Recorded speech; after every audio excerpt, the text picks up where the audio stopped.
CNA analyst Paul Symborski studies interoperability, the way weapons systems talk to one another. The problem, he says, is that sometimes they speak in different dialects. So I have a radar and I'm looking at an airplane. You have a radar and you're looking at an airplane. We're supposed to share our track information on the link. So I'll say, hey, here's a track of this airplane. And you're going to say, no, here's the track of this airplane, but they're the same plane. One of us, we both have to agree that it's the same plane and live with one track instead of both trying to send two tracks. That is correlation. Sometimes it's obvious, many times it's not.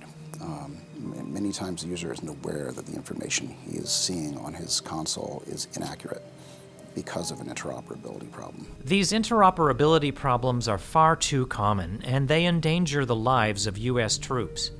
So Symborski has devoted most of his 33-year career at CNA to identifying the root causes of such breakdowns in communications, one of dozens of CNA analysts to focus on interoperability. In keeping with the 75-year-old heritage of CNA, Symborski collects his data at the source. Yeah, you really do need to be there. I always go. When I do an assessment, I always go to see. Typically, I go on board the platform where the warfare commander of the main warfare area that we're looking at is. In case air defense, it's going to be the air defense warfare commander, typically on a cruiser. One, to really understand the nature of what occurred operationally, because you can look at data all day long, but you don't necessarily know what was going through the mind of the user. And that's helped me in many times to catch some of the subtleties of how the way the information is presented is received and processed, and then actions are decided upon. And sometimes that's helped me to really beat the drum if I found an issue that drove an incorrect decision or something like that, to say, okay, they did this thing, and I know that they thought this thing because I watched them think it as they saw it. And then we looked at the data and we found out that something completely different was going on. There's nothing but being there that can enable you to catch that piece. Back on land, Symborski and his colleagues have used exercise data to develop a methodology to quantify interoperability problems, catching glitches that the operators sometimes didn't notice and drilling down to the root causes in the data links.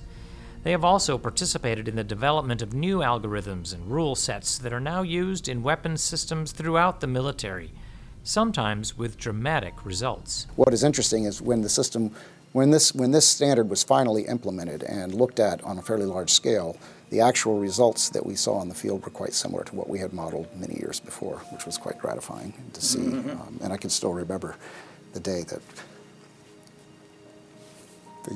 I saw the first correlation happen. It never had happened before with a particular system. That was kind of neat.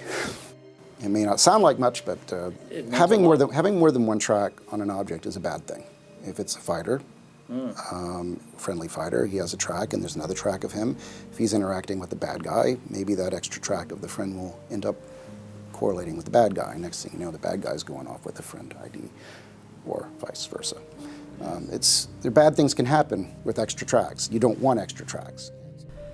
For Paul Symborski and the other CNA analysts who pursue interoperability problems, it's not just about correlating tracks and data links, it's about saving lives.